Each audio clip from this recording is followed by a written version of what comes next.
Friends, I hope you all are doing great. इस video में मैं आपके साथ डिस्कस कर रही हूँ कि इंटरेस्ट ऑन डिबेंचर और इंटरेस्ट ऑन लोन कैसे कैलकुलेट करते हैं इन कैश फ्लो स्टेटमेंट। मैंने आपकी डिस्कशन को कुछ केसेस में डिवाइड किया है जिससे आपको अच्छे से समझ आ जाएगा। तो सबसे पहले हमें ये है, क्योंकि हम कैश फ्लो स्टेटमेंट में डिफरेंस वैल्यू लेते हैं तो बच्चों को पता नहीं चलता कि इंटरेस्ट ऑन डिबेंचर किस पर कैलकुलेट करना है, तो उसी के लिए मैं आपके लिए ये वीडियो लेके आई हूँ। तो सबसे पहले हमें ये जानना है कि इंटरेस्ट ऑन डिबेंचर का क्या ट्रीटमेंट है। इंटरेस्ट ऑन डिबेंचर का ट्रीटमेंट क्या होता है? इसके दो ट्रीटमेंट है। एक तो ये ऐड होता है इसमें net profit before tax and extra ordinary items में, और दूसरा ये डिडक्ट होता है। डिडक्ट किस में से? Cash flow from financing activities में से। ऐसा क्यों होता है बेटा? क्योंकि ये हमारी नॉन कैश ट्रांजैक्शन है। नॉन कैश ट्रांजैक्शन है, नॉन कैश ट्रांजैक्शन होती है जिससे हमारा प्रॉफिट रिड्यूस होता है। ये रिड्यूसेस द प्रॉफिट, तो इसलिए इसे हमें नेट प्रॉफिट बिफोर टैक्स में ऐड बैक करना होता है। और ये हमारा कैश का आउटफ्लो है, इसलिए इसको हम cash flow from financing activities में से डिडक्ट करते हैं। एक बार दोबारा से मैं आपको रिवाइज कर रही हूँ। इंटरेस्ट ऑन डिबेंचर्स क्या होता है कि तो इसका ट्रीटमेंट, एक तो ये हमारा ऐड होता है। ऐड किस में से होता है? Net profit before extra ordinary items में। और दूसरा ये हमारा किस में से डिडक्ट होता है? ये हमारा डिडक्ट होता है cash flow from financing activities में से, क्योंकि ये कैश का आउटफ्लो है। क्लियर करूंगी केसेस के थ्रू। अब हम लेते हैं, जैसे हमारे पास फर्स्ट केस आया है। फर्स्ट केस में हमें आपको बैलेंस शीट या नोट्स टू अकाउंट्स या किसी में भी आपको कुछ ना कुछ गिवन होता है। जैसे मान लीजिए क्वेश्चन में आपको बैलेंस शीट के अंदर या नोट्स टू अकाउंट्स में गिवन है 12% डिबेंचर्स और 12% डिबेंचर्स और उनकी वैल्यू गिवन है दो। एक आपकी प्रीवियस ईयर की वैल्यू है, एक आपकी करंट ईयर की वैल्यू है। प्रीवियस ईयर की वैल्यू आपकी 80,000 और करंट ईयर की वैल्यू आपकी 1 लाख है। इसका मतलब क्या? 80,000 से 1 लाख आपके नेक्स्ट ईयर में क्या हुए हैं? ये बढ़े हैं। बढ़े मतलब इशू हुए हैं आपके डिबेंचर्स। तो सॉरी, इशू हुए हैं आपके डिबेंचर्स। तो आपको ये ध्यान में रखना है बेटा, when ever a percentage given in the question और इन द बैलेंस शीट, जैसे ये आपको दी हुई है ना ये परसेंटेज, तो आपको जब भी गिवन होती है बैलेंस शीट में तो ये आपकी कोई भी छुपी हुई हिडन एडजस्टमेंट होती है। हिडन एडजस्टमेंट मतलब कि ये आपकी छुपी हुई है, आपको इसको फाइंड आउट करना है। ठीक है, तो इसके लिए आपको you have to be careful about that कि ये छुपी हुई बात को आपने लेना है। ये आपका इंटरेस्ट होता है जिसको आप कैलकुलेट करोगे। ठीक, अब हमें ये देखना है कि 12% जो हमारे डिबेंचर्स हैं उनकी वैल्यू, 12% डिबेंचर्स जो से हैं उनकी किस वैल्यू पर आपका इंटरेस्ट ऑन डिबेंचर्स कैलकुलेट। हमें क्या करना है? सबसे पहले आपको ये देखना है कि जो इंटरेस्ट ऑन डिबेंचर हम कौन सी वैल्यू पे कैलकुलेट करेंगे। इंटरेस्ट ऑन डिबेंचर उस वैल्यू पे कैलकुलेट होता है जो आपकी पूरा साल चलती है। पूरा साल मतलब पूरे ईयर चलती है, उस वैल्यू पे आपका ये कैलकुलेट होएगा। ठीक है, जैसे अब मैं आपको बताती हूँ। इधर देखिए एग्जांपल, 80,000 आपके डिबेंचर्स स्टार्टिंग में थे और एंड में आपके ये डिबेंचर्स कितने के हो गए हैं? 1 लाख के हो गए हैं। तो इसका मतलब क्या है? आपका 20,000 का इश्यू हुए हैं डिबेंचर्स, लेकिन आपको ये नहीं पता कि वो इश्यू कब हुए हैं। ठीक है, आपको कोई इन्फॉर्मेशन नहीं दी है इसके रिलेटेड, कोई एडिशनल इन्फॉर्मेशन नहीं दी है कि आपके कब हुई है कब नहीं। तो प्लीज टू बी केयरफुल, अगर आपको कोई भी इंफॉर्मेशन नहीं दी है तो आपको एक अजम्पशन लेनी है कि जो भी हुआ है वो एंड में हुआ है। मतलब चाहे इश्यू हुआ है, चाहे रिडम्पशन हुआ है, जो भी हुआ है वो आपका एंड में हुआ है। तो इसके लिए आपको केयरफुल रहना है, आपको उस अजम्पशन को लास्ट में लेना है। ठीक है, तो ये हमें तब फॉलो करनी है जब हमें क्वेश्चन में कोई इंफॉर्मेशन नहीं गिवन है। जैसे अब आपके 20,000 के डिबेंचर्स इशू हुए हैं, तो मान लीजिए ये आपके कब हुए हैं? एंड में हुए हैं। तो पूरे साल कौन सी अमाउंट चली है आपकी? 80,000 की फेस वैल्यू पूरे साल चली है। तो इसलिए जब शुरू में 80,000 के थे और एंड में 1 लाख के हुए तो पूरा साल तो 80,000 ही चलेगी। तो हमें इंटरेस्ट ऑन डिबेंचर्स किस पे कैलकुलेट करना है? 80,000 पे 12% लेना है, जो हमारे कितना है 9600, और इसका ट्रीटमेंट वही ऐड करना है इसे नेट प्रॉफिट बिफोर टैक्स में और डिडक्ट करना है cash flow from financing activities में। क्यों करना है? क्योंकि ये हमारा कैश आउटफ्लो है, इसलिए डिडक्ट करना है और ऐड करना है क्योंकि ये हमारा प्रॉफिट को रिड्यूस करते हैं। I hope this is clear to you. Then next case, आपको इन केसेस के थ्रू मैं सारे आपके जो भी डाउट्स हैं सब क्लियर कर दूंगी।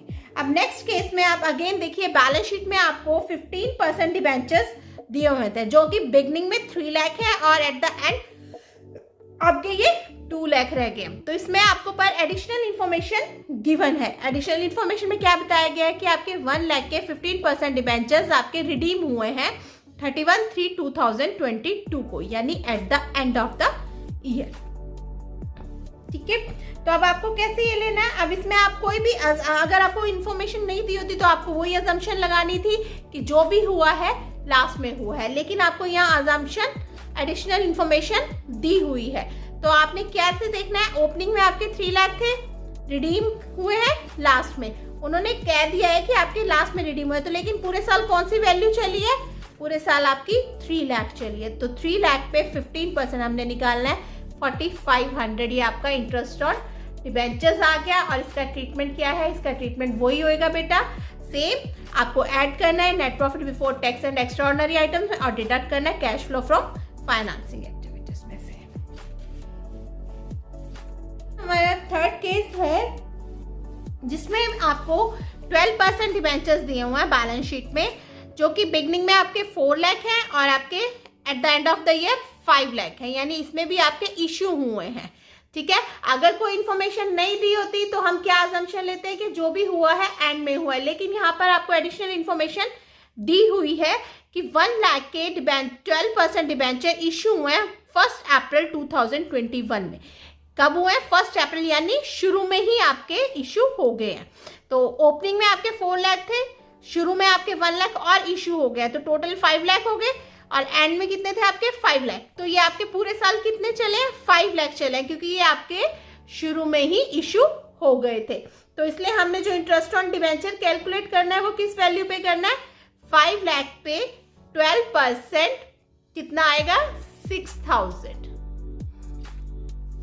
ठीक है, 5 लाख पे 12% 6000। और इसका ट्रीटमेंट क्या होगा? वही सेम ट्रीटमेंट है। अगला केस है आपका लॉन्ग टर्म बोरिंग्स में 12% डिबेंचर्स दिए हुए हैं, जिसका बिगनिंग में आपके ये 1,50,000 एंड आपके लास्ट में ईयर एंड में 2,50,000। एडिशनल इन्फॉर्मेशन भी दी है। एडिशनल इन्फॉर्मेशन में इन्होंने कहा कि interest paid on debentures is ₹15,000। तो आपको यहाँ पर इंटरेस्ट कैलकुलेट करके ही दिया हुआ है। जब भी बेटा इंटरेस्ट कैलकुलेट करके दिया होता है तो हमें वो फाइंड आउट नहीं करना होता, क्योंकि आपको ये ऑलरेडी गिवन है। तो आपने सीधा इसका बस ट्रीटमेंट करना है। इसका ट्रीटमेंट क्या होएगा? वही ऐड करना है इसको net profit before tax and extraordinary items में और डिडक्ट कर देना है cash flow from financing activities में। इन केस 5 में आपको 10% मॉर्गेज लोन दिया है। लोन या डिबेंचर्स सेम थिंग है। इंटरेस्ट ऑन लोन और इंटरेस्ट ऑन डिबेंचर्स इन दोनों का सेम ही ट्रीटमेंट होता है, इसमें कोई भी फर्क नहीं है। इसमें आपको 10% मॉर्गेज लोन दिया है, जिसकी आपकी ओपनिंग में है, इसकी वैल्यू 0 है, कोई वैल्यू नहीं है। लेकिन ये आपका at the end of the year इसकी वैल्यू 80,000 हो गई है। ठीक है, तो शुरू में ओपनिंग में आपकी कोई वैल्यू नहीं थी, लेकिन लास्ट में जाके इसकी वैल्यू 80,000 हो गई है। तो आपने इसमें भी वही है कि जो भी हुआ है लास्ट में ही हुआ है। इन्होंने मेंशन ही कर दिया लास्ट में इश्यू हुआ है। ठीक है, तो लास्ट में अगर कोई इश्यू आता है तो हमें उस पर कोई भी ट्रीटमेंट नहीं लेना।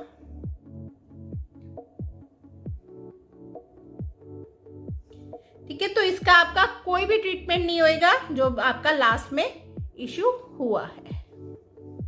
हाँ जी, अगेन लास्ट केस बेटा आपको 8% डिबेंचर्स दिए हुए हैं बैलेंस शीट में, जिसकी ओपनिंग वैल्यू है 1,50,000 और क्लोजिंग वैल्यू है 3 लाख।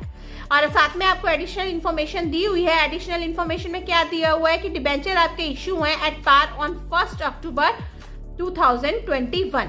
आपको ये 1 अक्टूबर 2021 में हुआ है, यानी मिडल ऑफ द ईयर में हुआ है। तो इस केसेस में आपको कैसे करना है? इंटरेस्ट निकालना है देखिए सबसे पहले ओपनिंग में आपकी कितनी वैल्यू थी 1,50,000, मिडल में जाके उसकी वैल्यू कितनी हो गई है, आपके इशू हुए कितने 1,50,000 के, जो इनका डिफरेंस है, और एंड में आपकी वैल्यू कितनी थी 3 लाख थी। तो ऐसे केस में क्या है, आपका पहले अप्रैल से लेके अक्टूबर तक तो आपकी वैल्यू चली है 1,50,000, फिर उसके बाद इसमें आपके इशू हो गया, तो इशू है 1,50,000, तो एंड तक आपकी वैल्यू कितनी चली है 3 लाख।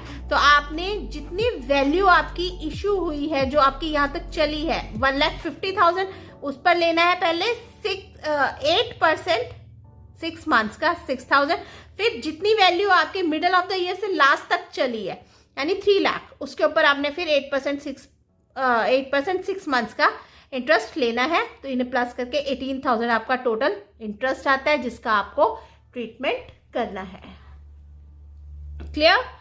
एक बार मैं फिर से रिवाइज कर रही हूँ, जब आपको कोई एडिशनल इंफॉर्मेशन में ये कहा जाता है कि in the middle of the year आपके डिबेंचर्स इशू हुए हैं, तो उस केस में आपने क्या करना है, सबसे पहले तो आपको जितना ओपनिंग से लेके मिडल ऑफ द ईयर में जितने इशू हुए डिबेंचर्स की वैल्यू है फेस वैल्यू, उसके ऊपर आपने 6 मंथ्स का इंटरेस्ट निकालना है, फिर मिडल ऑफ द ईयर के एंड तक जो वैल्यू आती है फिर उसके ऊपर 6 मंथ्स का इंटरेस्ट निकालना है और उसको टोटल करना है। तो वो आपका इंटरेस्ट आएगा डिबेंचर्स का, और उसका ट्रीटमेंट वही होएगा। ये आपका ऐड होता है कैश फ्लो स्टेटमेंट में, और दूसरा आपका ऐड होता है net profit before tax and extraordinary items में, और दूसरा ये डिडक्ट होता है आपका cash flow from financing activities में। आई रियली होप आपको समझ आया कि अगर कुछ इन्फॉर्मेशन नहीं दी हुई इशू और रिडम्पशन के बारे में, तो हम अपनी एक यूजुअल अजम्पशन लेंगे, जो भी हुआ है एंड में हुआ है। फ्रेंड्स, आई रियली होप आपको समझ आया कि अगर कुछ इन्फॉर्मेशन नहीं दी हुई इशू और रिडम्पशन के बारे में, तो हम अपनी एक यूजुअल अजम्पशन लेंगे कि जो भी हुआ है एंड में हुआ है। तो और साथ में हम इसको एक नोट भी दे देंगे नीचे, कि नोट में दिया जाएगा कि हमने इसको एज्यूम करा है कि at the end of the year आपकी ट्रीटमेंट लिया गया है। हाँ जी, कोई भी बेटा कोई भी डाउट या कोई भी क्वेरी हो टॉपिक से रिलेटेड या किसी भी चीज़ से रिलेटेड, तो प्लीज़ आप मुझे कमेंट कीजिए, मैं आपके डाउट्स। हाँ जी, अगर आपको मेरी वीडियो अच्छी लगी, पसंद आई, तो प्लीज़ सब्सक्राइब कीजिए, लाइक कीजिए और शेयर कीजिए। Thank you.